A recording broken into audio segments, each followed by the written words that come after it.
Hello and welcome to Amethyst Star Crafting. My name is Jane Allmark and I'm a UK independent Stampin' Up demonstrator. And today we are looking at Free as a Bird. I absolutely love this stamp set. We did a little one the other day using this lovely one, and today we're going to use this bird. And we're going to make our own background using one of the flowers and the leaves. So it's a lovely set. It's available for everybody on June the 3rd. Just gorgeous, and it's in the new annual catalogue. I haven't got a copy of the annual catalogue yet. Leave me a note and I'll be happy to send one out to you. So let's get started on this. We need to have a piece of Whisper White, which is 5 1/4 by 3 1/2. So that's what we're going to do our background with. And we are going to take out the little tiny flower, and we're going to take out the leaf. So we're going to start with the leaf. So let me just get a block which the leaf will fit on. And this is all about random stamping. So we are going to use Old Olive for this. Old Olive is a really nice green because it's not too bright and it's not too dark, so it works out absolutely perfectly. And what we're going to do is we are just going to randomly stamp some of these leaves, and again it's really completely sort of randomly on here. We don't need to worry about where we're putting it because it's just a background. So just sort of find little spaces in between where you think the leaves are going to go and just sort of work round. Turn it as you go, because then you can get the leaves in different directions and it doesn't look quite so uniform. So I always sort of turn it around and just sort of fill in the spaces around here as you want. One down there, and we'll have a little one like that. Okay, so that's all we need for... Do we want to have a few more in there? I don't think so. We might come back in a minute. And then we are going to take the little flower and we're going to do that in, because it's a background, I don't want it too dark, so we're going to use the Highland Heather. The combination of Highland Heather and Gorgeous Grape work really well together because you've got sort of a light purple and a darker purple. So if you're a purple person like me, it works absolutely beautifully. So now we're just going to, again, fairly sort of randomly, just fill in some of the spaces with the little flowers. And again, you can turn it round as you go.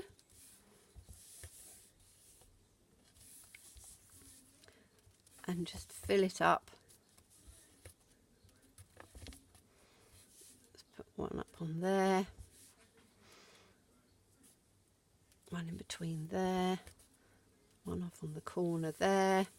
That's sort of about balanced. As I say, it's entirely down to you. You can keep going as much as you want. You can stop wherever you want. I'm just going to add some more in on here. I quite like to have quite a few little flowers. And maybe a little one down on the bottom. Oh, so we've got a space there. And as I say, as you keep going, you'll sort of see little spaces where you think, oh, I might just pop another little flower in on there. I think that's probably about right. Obviously, we're going to fill it different parts, so the whole lot's not going to show. So it doesn't matter that it's not completely sort of uniform. Then we are going to take our aqua painter. And we are just going to, let me just have a little piece of kitchen roll to make sure. I might have to actually fill that up. Oof, in fact, we've hardly got any water in here at all. Oh yes, we have got enough on there. You have to excuse my phone going off in the background. Salespeople, I have put it out of the way. So now all we're going to do is just take where the leaves are, and we're just going to give what I call a wash. You're not giving too much, just a little bit like this. And then you're going to fill it through. You can see I'm a Game of Thrones fan. My ringtone on my phone is Game of Thrones, but there you go. Just watch the final episode. So if you're a Game of Thrones fan, I'm sure you'll have be watching it or have watched it and have your own opinions of it. I thought it was a brilliant series. I've watched it right from the start, and although it's not everybody's cup of tea, it certainly was an epic, shall we say. So we're just going through and just giving these a bit of colour. As you can see, you don't have to be very precise. It is just a background, so you're just giving just this little bit of wash through on here. Like this. So we've got another one on here. Yes, we have. Little one on there. Little one through on there. Turn it round. Little one through on there like that. Okay, so that gives your sort of green leaves. Now, I'm just going to clean that off a little bit. And then we're just going to do exactly the same with the flowers. So again, it's just a little bit of wash on there. If you find that it's not quite dark enough, which because this is quite a light colour, what I tend to do is I will take the ink pad, and then let's remove this little flower, which I will clean off later, and just dab a little bit onto the side of a block. You don't need a lot, you just need a little bit, and then you can add some water onto that, and then that will give you just a little bit of extra colour on there. And again, doesn't have to be overly precise. It is a background and it's supposed to have that sort of just light watercolour wash feel. And it just gives just a little bit of interest on there. It might take a little bit more on there. And as I say, turn it round as you go if you want to, so your hands aren't going right over where you're colouring. Okay, little one up there like that. Okay, so that's given a really rather pretty little background. So now we need to get on with our stamping. So what I'm going to do is I'm just going to make sure that I've got a base of the Gorgeous Grape, which I actually love because it's such a lovely colour. So that's going to go on like that. Yes, that's about perfect. I don't think I want any more in on there because the rest is going to be covered. So we can put that out of the way for the moment, and we're going to start on the bird. Now, this beautiful little bird, you can fussy cut him out, you can have him standing alone. This time I'm just going to put him, let me just get, I should have cleaned those bits up. I try to clean them up, but I'm not always the greatest. So let's pop this one on a block like that, and we are going to stamp him in a good black ink because I want him to stand out a little bit more. So let's put him, and we're going to put him over onto the, do I want him on, yes, we're going to have him over on here like this. So these are one of the nested or stitched nested labels, and they're really rather nice. So we're going to have him just sort of in the centre like that. There we go. And then I am going to clean some of these off because they annoy me if they're sitting there and they're not cleaned.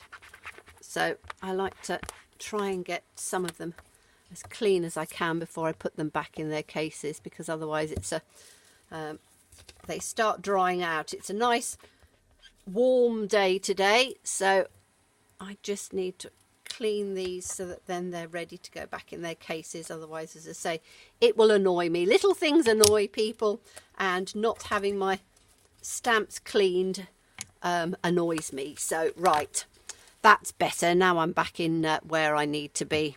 So we are then going to, that's just given it a moment to dry, and we're going to colour him in Highland Heather again, because Highland Heather is nice and quite pale. And this time we are going to do, there's all different ways of doing the bird. What I'm going to do is I'm just going to lay down the colour with the blends. I always go carefully around little bits like the eyes because I don't want it to blend. Bleed. So we're just going to go round and we are going to just colour in with a layer the whole of the bird first.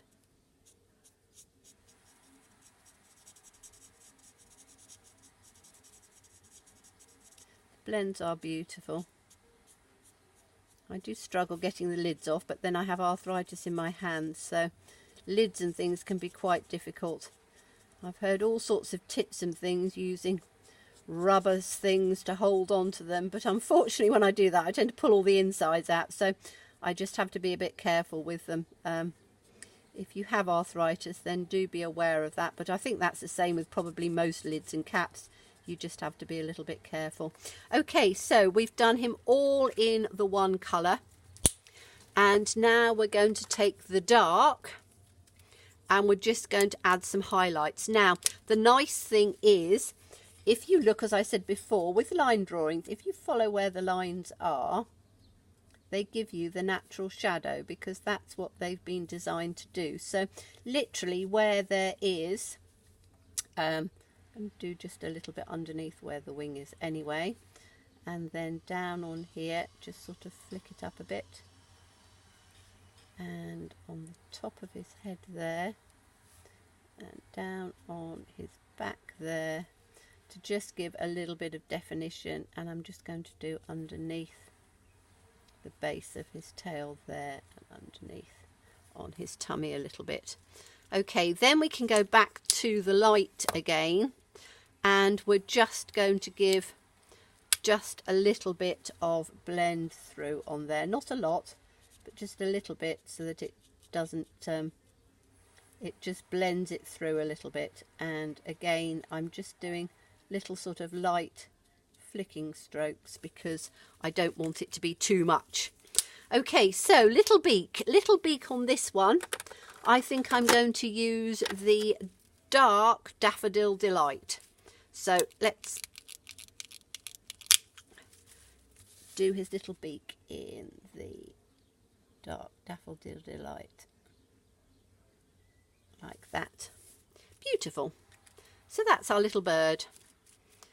And so then what I'm going to do is, I want this to not go all the way across. So I'm going to take it, let's put that down where we want it here, like that. So I'm going to take the bird so that it comes to about there, because I want it to be not. Okay, so we need to take our snips and we are going to literally cut it straight across where the, just outside where the tail is. You can use your trimmer for this. It's not a huge line, so I'm reasonably comfortable getting a straight line. And we're then going to put that on there and put that up with some dimensionals, so you can see it's actually coming together quite nicely. So on this little piece that's over, we are going to do just a couple more flowers on there. So bear with me a second, I'm just going to get this phone out of the way because it's irritating me now.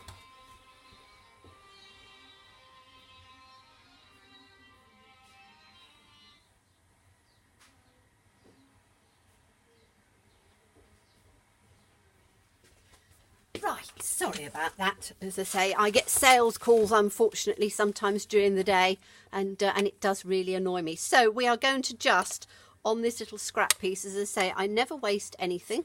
You could have used it for another piece, but we are just going to take a couple of the, oh, that didn't stamp out. Should have inked it up properly, shouldn't I? One there, and one there, like that. Okay, so we've got just a couple in on there, and let's just clean that bit up. Oh my goodness, we've got building work going on outside as well. Always happens when you're trying to do a video, you get lots of noise. So with this, we are going to just fussy cut it out. Now, these are relatively easy to cut out because they're not too difficult. So literally just take your snips. As I say, what I tend to do is I will sit in front of the television in the evening with a whole pile of different bits and pieces and doing my cutting out then. You need to turn your paper as you go and not your scissors. So, and it's always more difficult on camera because you're trying to rush it a bit. But as you can see, it's not a difficult one to cut out. In fact, even the birds and things aren't that difficult to cut out. So there isn't a coordinating die with this one. So it's down to doing a bit of fussy cutting. So we'd cut out a couple of those. And you can then add a little bit of definition on there. So let me show you the one that I've actually completed, because you don't need to see all of those bits and pieces together. So this is the one that I have finished, and you can see the background stands out beautifully. It's going to be a happy birthday on this one, so I took the birthday from the Well Said, Well Written set, which has the lovely dies. I've used The World Needs More of You, because I thought happy birthday, the world needs more of you, works together. And the little flowers I've put up with dimensionals and have just put one of our metallic pearls in the centre to tie it in with some of the metallic thread, which I just put round on there. But you can see it makes a beautiful card, and the background just works beautifully with it. So thank you so much for watching me, and do look forward to seeing you again. Bye-bye.